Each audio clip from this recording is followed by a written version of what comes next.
Good morning or afternoon, wherever you are, everyone. Mark Bear Wrestling here with you. A little bit earlier today. We will come back to you later this afternoon, this evening for NXT to observe and discuss the fallout of Stephanie Vaquer leaving NXT for Monday Night Raw, and a possibility of Ricky Saints and Jordan Grace also packing up shop and heading to the main roster as well, although those debuts have yet to be seen. Also, got a surprise or two planned for you tonight for NXT as the Mark by Wrestling household is celebrating high school graduation. Not for me, clearly. I'm not in high school anymore. That was a long time ago. But kids are doing big things in the Mark by Wrestling household. Nevertheless, I'm coming to you early today, earlier than usual on a Tuesday, to talk a little bit about Monday Night Raw. I did not have the pleasure of seeing the entire show live yesterday. Instead, I took my wife on a date. We went to the movies. And by the way, fans of movies who like to talk movies, wrestling's not the only thing I do. So if you ever want to connect with me on Instagram or TikTok, those are my handles there where we can talk about movies, TV, stuff like that. I have a channel called Screened, Streamed, and Shelved, which is reviews basically from the theaters, reviews from streaming services, reviews from my own personal collection, and coming soon to a YouTube channel near you as well. So keep your eyes open for that. Nevertheless, so I was at the movies, just wasn't honestly, and maybe that's an indicator, right, of how WWE is doing in this TKO era right now. There can be a lot to be excited about. And also it seems like they keep shooting themselves in the foot one way or another. So first of all, I just want to give a shout out to a website I frequently enjoy, cagesideseats.com. And a shout out to one of their writers, M. Gomez, as well. Gomez is a good dude. If you ever want to read good opinions and articles, you should check him out. But using Cage Side Seats for the blow-by-blow review of Raw, as I recap what all is going on. And so, you know what? Shout out to Claire Elizabeth as well, Claire, for your great recaps at Cage Side Seats every single week for all the shows you cover, because I know you cover a lot. Nevertheless, so yeah, Monday Night Raw coming from Tulsa, I believe, Oklahoma. And, we start off just playfully with McAfee and Michael Cole, who had made a bet about the NBA Eastern Conference Finals previous week before, and we have Michael Cole, begrudgingly, acquiescing to the bet they made, where he's wearing a tank top at the announce table this week, a Pacers jersey, as well, appropriately, for losing a bet between the Pacers and Knicks to Pat McAfee. And just real quick, I mean, Cole, other than the former pro wrestlers who are broadcasters, he's got some of the biggest guns out of the OG broadcasters in the company. So good for you, Cole, man. Showing off the tattoos and all that other stuff. It's just a unexpected visual for Monday Night Raw, which is wild. CM Punk starts off the show coming in to cut a promo. Punk's I think is as over as he ever was with the WWE crowd anyways. They've gotten to start singing his theme song, which I think started in Greenville a few weeks ago. And the singing theme song is now catching up to one Charles Montgomery Punk. And he is, excuse me, maybe it's just me, but it feels like Punk is kind of in his dad phase of pro wrestler. Like and this might precisely be who Punk is in life now, and I don't judge this at all, but I think about the guys I knew who were like super into Punk, not CM Punk, but like Punk music, Punk culture, all that kind of stuff when I was in high school. And then they just got older and had families, and like all those dudes are still cool, but like they're just not really angry anymore. You know what I mean? Like they don't really, they have things to be joyful about in life, so they can't really front that angry, rebellious edge like they used to. And that's not a criticism of Punk. I think he's just grown in life now, even from the past couple of years when we last saw all of that, disdain and frustration in AEW. But at this point, like, it's both a pro and a con for his character, because I seems like he's becoming more satisfied in life, and that's just coming through on TV as well. And as a result, I think he's lost a little bit of the teeth that his character's always had, and probably part of one of the things that at least pockets of fans really, really liked about him. So I don't mean that to come off negative in any way. I just think it's just a change that he is experiencing, and it's a change that's coming through. But anyway, he's in the qualifying match for Money in the Bank later on tonight. He gets interrupted by Sami Zayn. Who Sami Zayn, I'll give credit. There's a small handful of people in the crowd, not in the crowd, small handful of people in WWE who, regardless of how their booking goes, still kind of remains pretty over with the crowd. Sami Zayn's one of those people, and it's no. I was probably already thinking about what happened next. As Sami was making his entrance, it was the first time I caught just a smattering of chants for R-Truth. As the rest of the crowd was singing Sami's song along with him, you could hear a few "We Want Truth" chants before the before the promo resumed between Punk and Sami. So anyway, they go back and forth. I mean, Punk is still taking his shots at Cena and Rock too. Ben, claims he's going to go on to win, and he's going to take John Cena's title away from him. But nevertheless, we also know that Sami has still got a championship in his eyesight. As to which one that'll be, we don't know, but there seems to be a long-term, rumbling underneath the booking of Sami Zayn of like, he's still slowly trying to work his way to being a world champion. He's still talking about wanting to be a world champion. But of course, right now, both of them are also dealing with the faction of Seth Rollins and Braun Breaker and Bronson Reed, supported by Paul Heyman. And that's obviously a distraction for them. So, that is what it is. Nevertheless,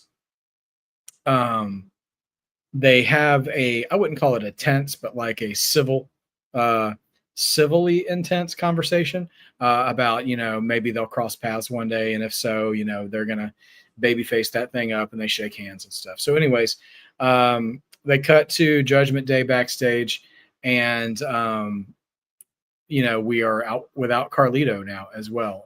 This first Raw without Carlito, who apparently maybe owned that PlayStation 5, because there's no PS5 in the Judgment Day clubhouse anymore either. So I couldn't help but notice there's no 2K being played anymore by the Judgment Day. So I'm imagining Carlito packed that up and took it with him. Now, anyways, the R-Truth chants. So I have a take on the R-Truth chants, which, I mean, who doesn't? Who's watching the show and having opinions about R-Truth's release? I'm sad that R-Truth got released, because clearly he was a beloved figure both on screen and off screen. He's a guy who always delivered. He was a good, solid roster member. Like he was always. It seemed like he was always up for whatever they wanted him to do. For his age, he could really go in the ring, and charisma off the charts.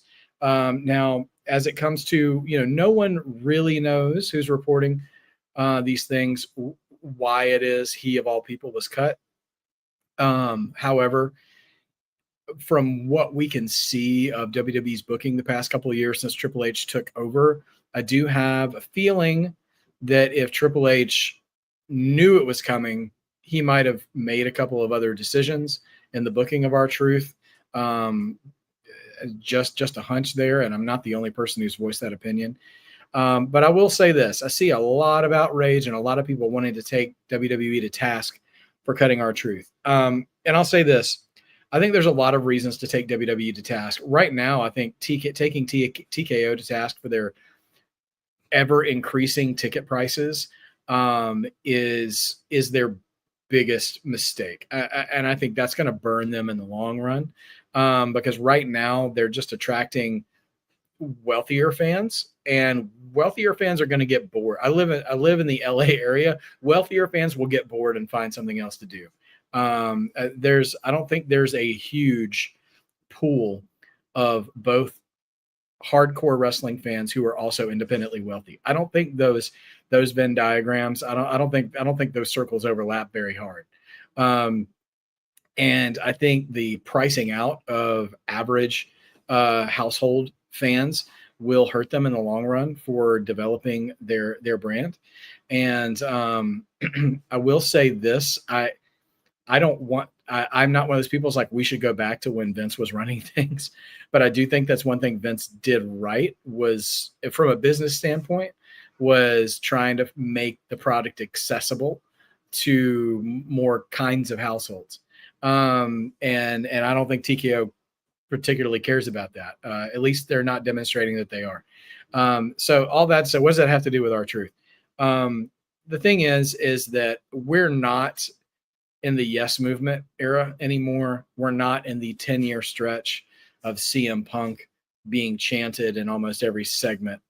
I heard some of the R-Truth chants, and for listen, I'm getting older. Maybe it's just my years, but not one of those chants to me came close to either other ones I just referenced.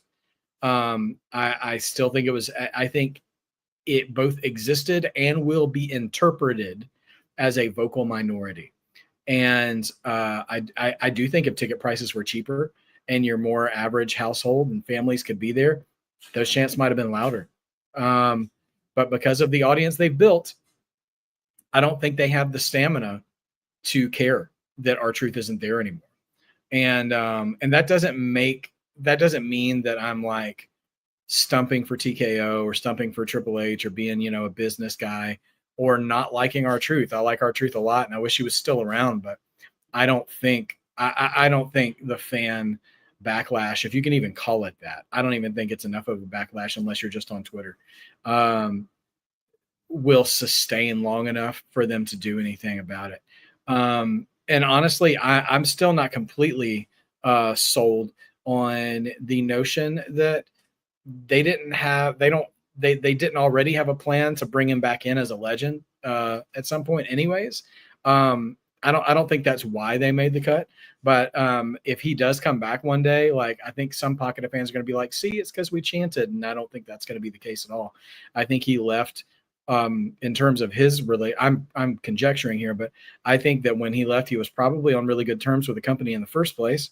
And I mean, because he'd been there for like 17 years straight and we'd never heard anything bad about him from anyone. So I'm sure the door will be open for him to return in some capacity if he wants to. And, a Legends deal makes a lot of sense given his age and given his tenure with the company. And given the fact that even if he did come back as a competitor, he's probably not going to be doing main event stuff at all. And that's okay. I wasn't demanding that from him either.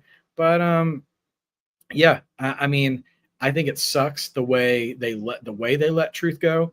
And while I'm glad he got that match with Cena at Saturday night's main event, I've seen other people say this, like if Hunter, I mean, I'm not saying I don't know if he knew or not, but it would have stood to reason that if they knew if everyone who needed to know knew that Truth was leaving by Saturday night's main event, they could have made it a title match and they could have made it a title versus retirement match in that regard. Now, granted, that would have been really telegraphing there, I think, because who would have expected R-Truth to be the WWE champion walking out of Saturday night's main event? But I don't know. You could have added a few more stakes to that and not just fed him to JC Mateo on Friday and then cut him on Sunday. That kind of booking makes it seem like it was kind of done by the seat of the pants. But I don't know. Anyways, R-Truth, if you guys rock with Coalition with me and A&B Combos Wrestling Edition, we did a live a few nights ago just talking about that and at length. And yeah, he had some great contributions to WWE in his tenure. Now, as one veteran rides off into the sunset, A new appearance comes to Monday Night Raw in the form of La Primera, Stephanie Vaquer, who is taking on Liv Morgan and Ivy Nile in a Money in the Bank qualifying match. It's finally starting to dawn on me that like all of these triple threat qualifying matches are all in that form because they have an excuse for them to be no DQ and no count out, which means interference aplenty. And we didn't really have that in this match. You see it later on, and we saw it last week as well with the men. But and yeah, so I see what you're up to there, guys. Now that we've got these cards filled out, I see what you were playing at.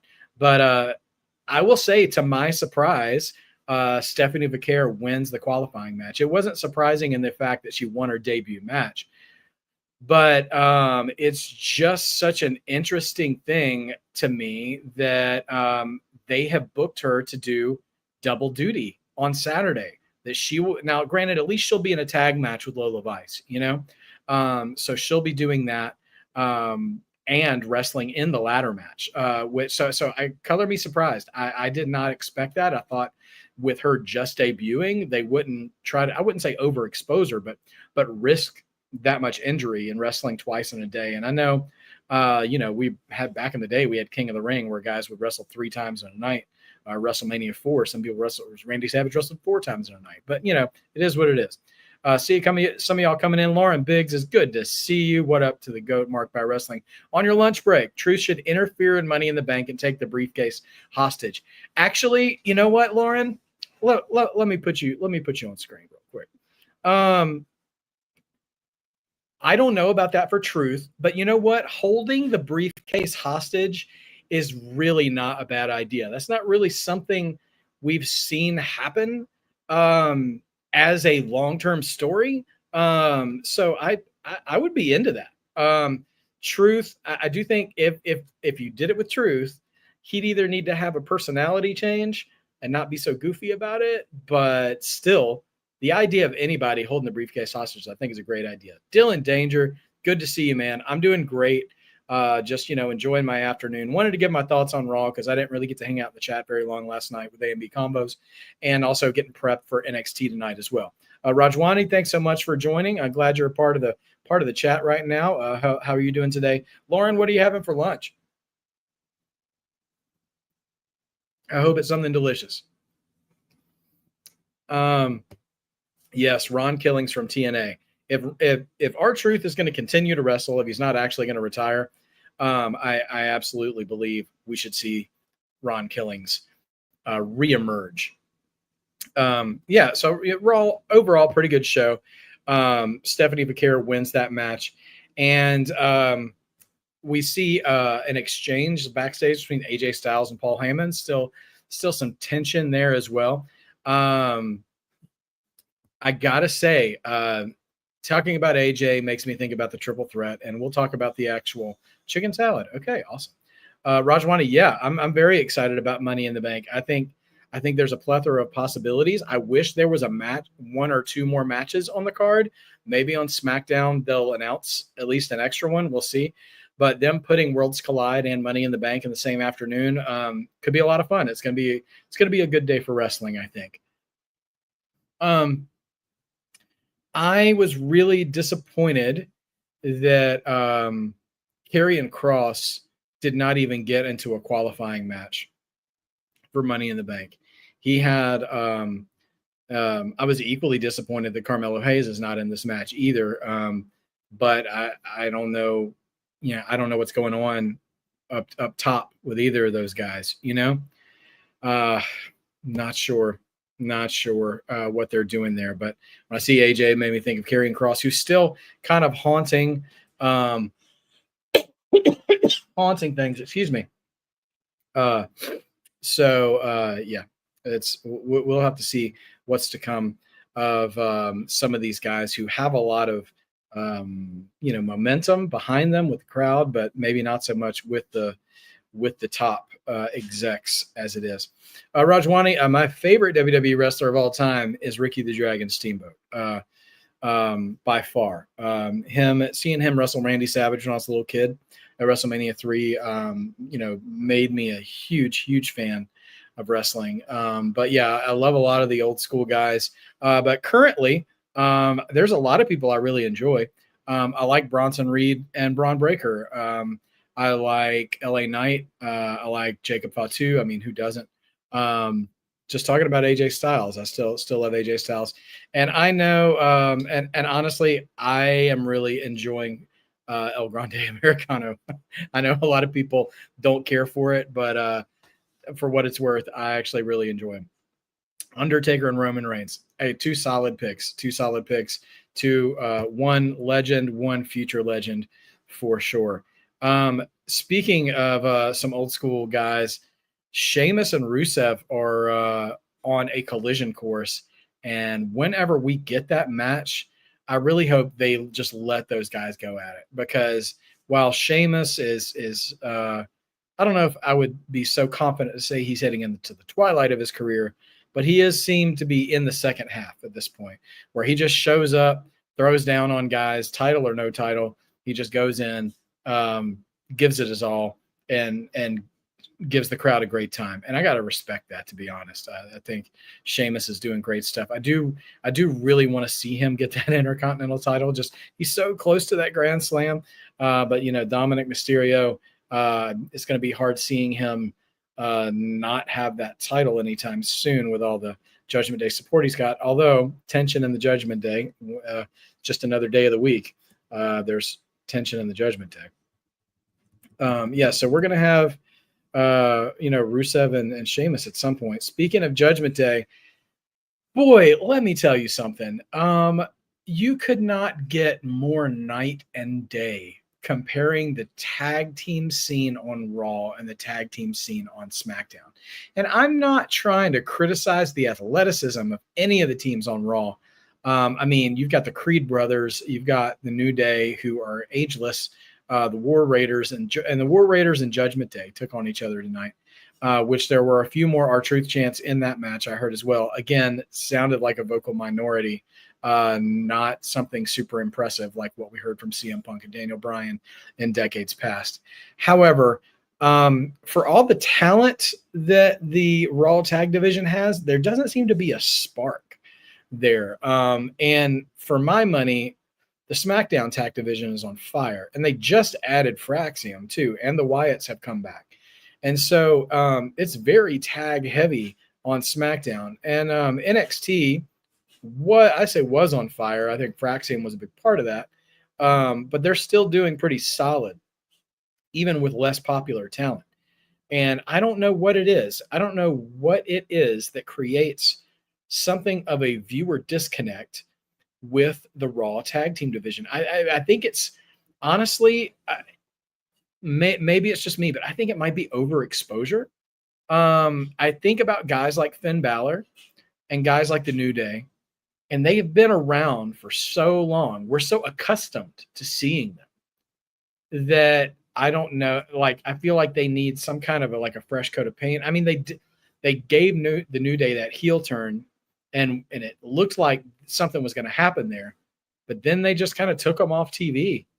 And they didn't, and it took them so long to put the titles on them when they were clearly the most interesting tag team on the show at that point. So I don't know, man. It just seems like, big surprise, tag team wrestling not being a priority in WWE, but it really seems on display on Raw. And I'm not sure why that is, because you've got a lot of talent there. And I know they've got a room full of writers. I don't know why they couldn't just, I don't know how they do it, but you'd think, can we just dedicate certain people to the tag division and get them inspired and create some stuff? So, yeah, Lauren, I am frustrated for Karrion Kross, and I'm a little fearful for him, seeing how they've treated Truth and Carlito, because it seems like, yeah, he's not doing a lot. Someone brought up Ludwig Kaiser on social media recently, and I'm like, oh man, I haven't seen him in a while either, since before WrestleMania. Maybe I have, but I don't remember, and I'm like, oh man, that's not a good sign. Nowadays, it does really feel like if you're not doing something really, this Truth and Carlito thing really makes it feel like if you're of a certain age, or if you're just not being used a lot in a prominent way in a story, then it's time to get nervous. And if God help you if both of those boxes are checked at the same time. Um, anyway, we'll see what happens. But Judgment Day pick up a win over the War Raiders due to interference from Roxanne Perez, who is still endearing herself to members of the Judgment Day. The ladies are not buying it, but Finn is accepting. So okay, so Ludwig wrestled Penta, yeah, and that was kind of early on in Penta's run, wasn't it? Because he's gone on to be feuding with Judgment Day and all that stuff. So I don't know. Yeah, I mean, and Kaiser can wrestle, man. Like he can put on a show. He can certainly carry his weight.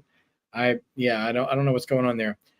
And then we get let's see a pre-tape promo from Becky Lynch. Becky, you know, this segment was weird for me. Um, yeah, Becky Lynch and Lyra Valkyria facing off in the ring. They're obviously facing each other Saturday at Money in the Bank for the Intercontinental title. I like Lyra and I want to like Lyra. And for the longest time, I was thinking she needs to cut a promo because all they're doing is bringing her out, having her wrestle, and showing non-interview video segments of her and stuff. And we need more of a character than Bird Lady, which is which is unfortunate. I saw her interview with Chris Van Vliet, and she actually talked about the mythology behind the character that her gear is supposed to represent, which is actually pretty cool.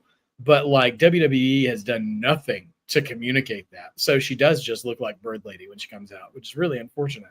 Um, and so I hate it when I hate it so much when members on the roster put in their due diligence, do their homework, really invest in their gear, their presentation, their character, and then the management just trots them out like, haha, Bird Lady. And I'm like, come on, man. Like, that's, oh, come on. Like, if they're putting in the effort, you should put in the effort too. But then this promo happened. And guys, I don't know about you. I want to root for Lyra in this feud. I have a feeling that Becky wants to make Lyra look good in this feud as well. And yet, this promo segment for me was a masterclass in someone who knows how to cut a promo versus someone who knows how to read a script. Um, I wasn't particularly moved by Lyra's promo at all. It felt really clunky. It didn't feel like her words. It felt like someone else's words. Is probably the best way I could say it. And Becky's promo absolutely seemed like her words, or at least like someone who has trained to be an actress, which we know she has. She's going to be in the new Happy Gilmore movie along with MJF, along with Nikki Bella, coming out on Netflix sometime this summer. Nevertheless, Becky, I mean, Becky's the veteran, so she should be able to hold her own in there. But she really outshined Lyra, and to give Becky credit too, she outshined Lyra on the mic without trying to bury her, which is rough. I'm glad she didn't try to bury her, but like I don't know, the Lyra's promo did not click for me. And I see you guys talking, yeah, like Bailey is still lingering out there somewhere, and should be coming back in to this feud. And I'm concerned for Lyra that if she doesn't beef up the promo game and then Bailey comes back in, that she's not going to be the preferred person in this hypothetical 3-person feud. That Bailey may come in and sweep all the heat away, and and get the crowd behind her just by her presentation. Again, she's also a veteran. She knows how to work the crowd, not just work a match. And I'm not suggesting that Lyra doesn't know how to work a crowd. They have slowly been getting behind her, but man, she really needs a big promo moment. And I thought she was going to have it when she retaliated against Becky that first time when that feud really kicked off. But it seems like she's kind of lost the momentum of that, which is disappointing. I think there's still some potential to be unearthed there with Lyra Valkyria that's just not there yet. And hopefully she can find it fast and we won't have to rely on WWE and TKO being patient with her. because that can get dicey. It can absolutely get dicey. But then, yeah, moving on from that, we have a tag match between Big Bronson Reed and Braun Breaker, who their music was really indistinguishable for me, but the entrance with the dry ice smoke, Heyman standing amongst the smoke before they both come out, it was pretty cold. I really enjoyed that a lot. I love their presentation. Normally, I'm not a fan of clothing that is black on black. I mean, just a stylistic choice. But with those two guys and Seth all kind of starting to rock that, I think it looks good. Sometimes I'm a sucker for attractive looking gear. Whatever. I've been a wrestling fan for too long. But also, not for nothing, I also really enjoyed them incorporating Sammy into Jey Uso's entrance. And Sammy having his own like Sammy eat glasses was really cool as well. Just absolutely good stuff. And I got to say this. If you go to certain corners of the internet, you'll find nothing but hate for Jey Uso. But I am absolutely enjoying the story they're telling with Jey Uso because he is a loyal friend. He was loyal in the bloodline until he wasn't. I mean, a dog can only get beat so many times before they bite back at you. You know what I mean? But this story of him being the continuously beaten down underdog and finally triumphs over Gunther at WrestleMania, still remaining loyal to his friends now that he's the world champion, which I find really interesting, right? Because Cody, before they landed on Cena and the heel turn and stuff leading up to WrestleMania, he had that promo with CM Punk. Do you guys remember that promo where Punk was pretty much like, a lot of people will stab you in the back, I'll stab you in the front? Three Kings, hey man, good to see you, glad you're in here. The promo Punk cut with Cody, where he talked about the weight of being champion is going to break you down, basically, because you have nobody there to turn to. Everybody wants what you have. And it seems like the philosophy behind that promo is now being passed on to Jey. Jey is spreading himself out too thin. And I love that instead of like attacking him every week now and throwing him over the table and whatever, throwing his jacket at people in the crowd, Gunther is just straight up telling him, I told you, you have to look out for yourself as a champion. Now you're overexposed. Now you're overstretched. You're overcommitted. And you're going to be weak. And I'm going to pick your bones and take that title back. Evolution, revolution. I like that, Dylan. Yeah, I like that guy. Yeah, that reminds me. There was a faction actually in WCW called the Revolution right before. It was actually the Radicals was called the Revolution. Right. I mean, but like right before they jumped to WWF. It was Benoit, Malenko, Saturn, and Shane Douglas. Actually, Eddie wasn't a part of it. But yeah, I hear people calling it the Vision, but I haven't actually heard that on TV yet. Someone tell me, because I haven't heard it on TV. Doesn't mean it hadn't happened. I just hear that amongst fans. I think the Vision's not a bad name either. I'm also kind of getting used to the fact that they don't have a name. I mean, to be honest, I don't prefer that very much because, then you don't really have merch. But I don't mind them not having a name. This particular group. Anyways, the prophecy of doom on Jey Uso continues to take more shape because, Seth Rollins comes in and interferes in this tag match. And they just start. CM Punk comes in with a chair to try and even up matters, but Jey takes a beating, Sammy takes a beating, and all that stuff. So anyway, it's getting nastier there. So nevertheless, let's see, back on the Judgment Day again segment there, and they're basically, kind of arguing about Roxanne Perez between Liv and Finn. And so, we're going to just stretch that thread out a little bit longer and see what comes of it. So we'll see what happens, all that tension either. Then we had Kairi Sane versus Raquel Rodriguez. Gotta love the crowd chanting for truth during a women's match. Again, I've said it twice already. These R-Truth chants, I don't think have the stamina or the gas to actually make a change. I think the crowd's going to be too weak to continue it. I don't imagine it will sustain through Money in the Bank.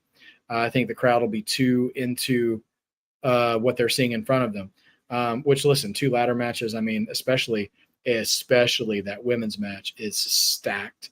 The men's match is pretty exciting too. But yeah, don't be surprised if you stop hearing those chants sooner rather than later.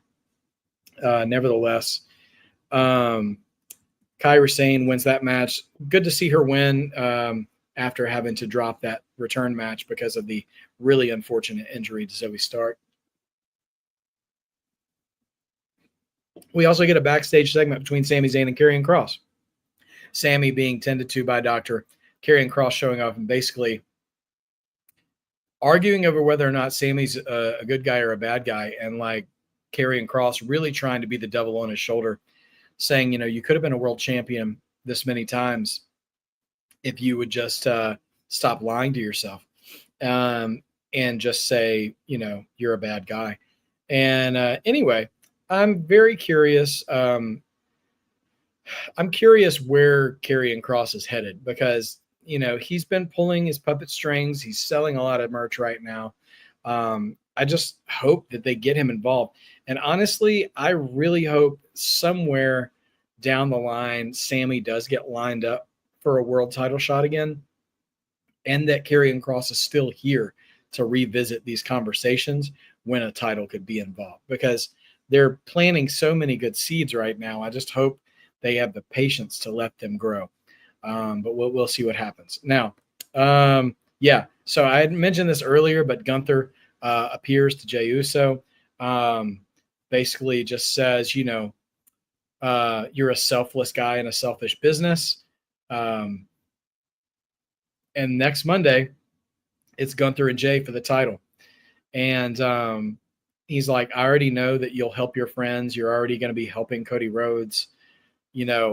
You're making it easy for Gunther, basically, he says. And I'm telling you, man, Gunther, that was so understated. It was backstage. It wasn't in the ring. But that was just a great, great, great heel promo because he's not telling any lies. And sometimes the best villains in storytelling are the ones who do make a lot of sense because being a hero, being a good guy, does mean sometimes you take blows that other people wouldn't take.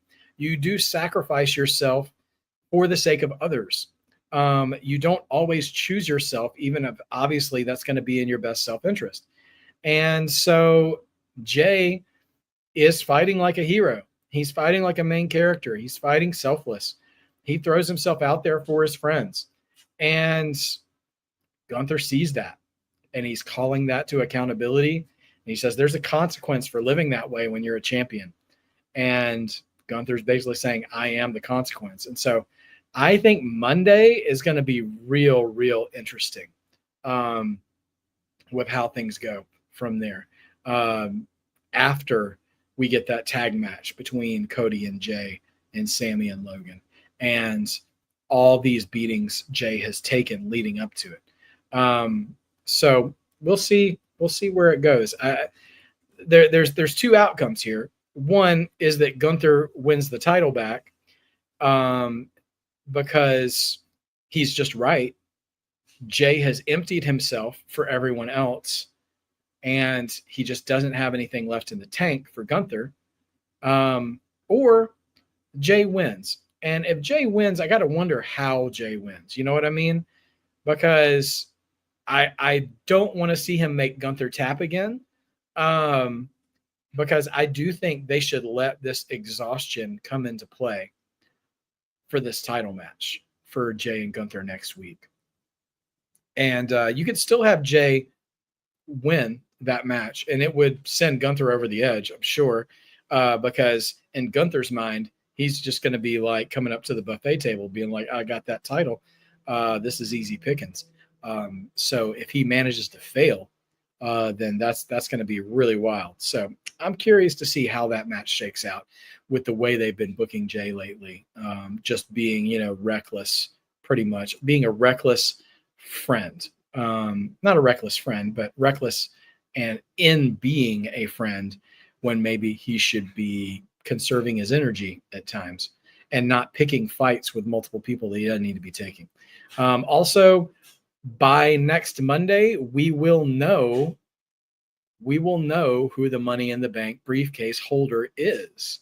So, what if Seth Rollins is holding that briefcase during the Jay and Gunther match?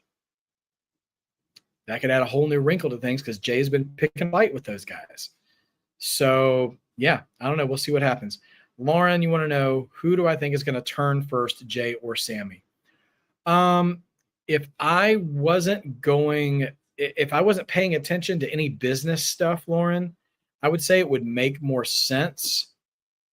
Well, I don't know, because I think Jay and Sammy have an equal proportion of, I wouldn't say justification, but ability to turn.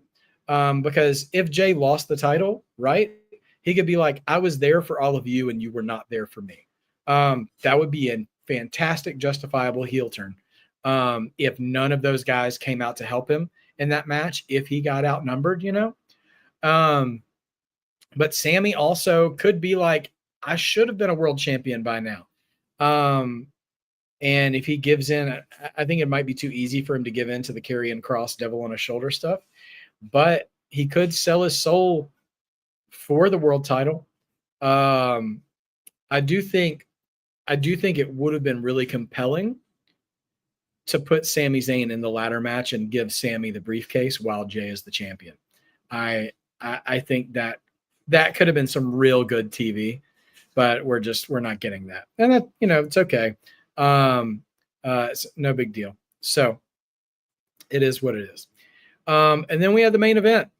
AJ Styles versus CM Punk versus El Grande Americano. I was pleading for Karrion Kross to attack one of those guys backstage and take their place in this match. But didn't happen. But also, you know what else didn't happen? AJ Styles and CM Punk didn't win this match. El Grande Americano wins this match. The curse of the triple threat being no DQ, no count out strikes again. And all chaos breaks loose on the outside between Seth's group and Sami Zayn, and Jay appears again, and El Grande Americano takes advantage. So now we're going to have El Grande Americano in the ladder match. And earlier that day, he borrowed, he borrowed Chad Gable's boots last night, according to Twitter. According to Chad, he lent them to him. And so we get Chad Gable versus Vikingo at Worlds Collide, and then El Grande Americano in the ladder match. So if you subscribe to the belief that those are the same man, both Chad Gable and Stephanie Vaquer doing double duty between Worlds Collide and Money in the Bank, which is just nuts, considering both of their commitments at Money in the Bank are in the ladder match. So we'll see what happens. I would kind of prefer it not be that way, but it's whatever. I'm just a fan who doesn't have enough money for tickets. So Dylan, I feel like we might get one more match announced on Friday. They did that with Saturday night's main event as well. So there's a possibility that we get that again. But listen, I like El Grande Americano as a character. I'm not telling you that you have to like him by any stretch of the imagination, but there are some sensitivities going on around his character, which I think are just absurd. He's a great heel. Just tugging on all the right heartstrings. And so anyway, it is what it is. Sophie Dovey, good to see you. Worlds Collide. You said I thought it was a YouTube exclusive, but it sounds like it'll be on Peacock. I imagine it'll be on both because I have seen them advertise that it's on WWE's YouTube channel. But it would make so much sense for them to broadcast it on Peacock as well. So I wouldn't be surprised if it runs on both platforms, to be honest. So yeah, that is strange though. It does seem the messaging around Worlds Collide has been a little unclear. It wasn't until last night that I actually saw more than 2 matches announced, and I've been trying to follow it pretty closely with NXT and their Twitter accounts and all that other stuff. But anyway, Jay, the show ends with the heel standing tall over a broken Jey Uso. So Jay is trying to be there for his friends, but also making himself a liability to all his friends. So we'll see. We'll see what kind of shape this puts him in to be Cody's partner on Saturday, and then turn it back around on Monday, and he's defending his title against Gunther. I'm curious what level of selling of these injuries that he sustained last night will come into play on Saturday. We'll see what happens. By the time Worlds Collide is over, I don't think we're going to have but like an hour and a half until Money in the Bank starts, because my local time, Worlds Collide starts at noon, and then I think Money in the Bank starts at either 3:30 or 4. So I mean, maybe you get 2 hours in between shows. But it's not a ton. Lauren, you got a pitch for me. Okay. You join the Visionary Mercenary Seth's group and then kick Paul out of the group. Wouldn't it be great TV? How does that sound? Oh, I joined the Visionary. Oh, I'm flattered. I would love to run along those guys, but I don't know that I particularly have what it takes, especially to replace a Paul Heyman. I mean, I think I'm a little too humble to be a replacement for Paul Heyman, to be honest. But nevertheless, I am flattered by that. Would love the paycheck, even if they cut me unceremoniously like they did R-Truth. Would help me out a lot. So I would be for that. Sounds good to me. So nevertheless, it's a Raw, I think, was a solid show. I don't think those I don't think that those R-Truth chants are going to sustain. Like I said, I think that's going to blow over. And I think Money in the Bank will be a good show. I think Worlds Collide will surprise as well. I hope people watch it. I mean, because there's a lot of talent on that show that I would say WWE fans are unfamiliar with, but I think it'll still be a lot of fun. I think Vikingo and Chad Gable will tear down the house. And Money in the Bank is going to be a lot of fun as well. I know the Coalition will be giving predictions later in the week leading up to Money in the Bank. So we will go from there and have a good prediction show there. And yes, I did notice there was no PS5 in the Judgment Day Clubhouse. I have to assume that was Carlito's PS5, and he took his ball and went home. They sent him home. He's like, I'm taking that PlayStation with me. And I don't blame him one bit for that. Nevertheless, solid show, solid go home show. I think I'm very intrigued in some of the stories that are going on. I'm very intrigued in how Roxanne Perez is going to fit with Judgment Day, where that's going to go. It feels like the Judgment Day is going to implode like 7 different times since they've started, and it's never happened. And I don't know if this will be any different, but I'm curious who might filter in and filter out with Roxanne Perez's presence. Additionally, I'm very interested in Jey Uso's story right now, given how he keeps emptying himself. But nevertheless, I'm very curious how he survives through the weekend with Gunther waiting for him on Monday. Lauren Biggs, I'm interested in your shirt. Yeah, shirt idea for Visionary Mercenaries. All right. I hear it. Thank you so much. So between that, Sammy and Karrion Kross, I'm interested in what's going on there as well. Tag division still needs work on Raw. I wish they could step up to SmackDown, but also I think they might just need a little bit of shakeup of some of the teams, because not breaking any teams up, but maybe moving some teams around, because I think we've just kind of gotten used to all the tag teams that are on Raw. They've just been kind of recycled through over and over again. You know what I mean? So anyways, those are my thoughts on Raw. Solid show. Looking forward to Money in the Bank. Looking forward to Worlds Collide. I will be live on Worlds Collide. I also will be live later tonight as well, at least for the beginnings of NXT. And then we working on a surprise for you guys as well to figure all that out. So anyways, I'm going to let you guys go and prepare for NXT in a few hours. Hope you guys are doing well. Thanks for hopping on today, and I will talk to y'all next time. Don't forget to be a mark, because it's just believing, and believing makes wrestling better. See you in a bit, guys.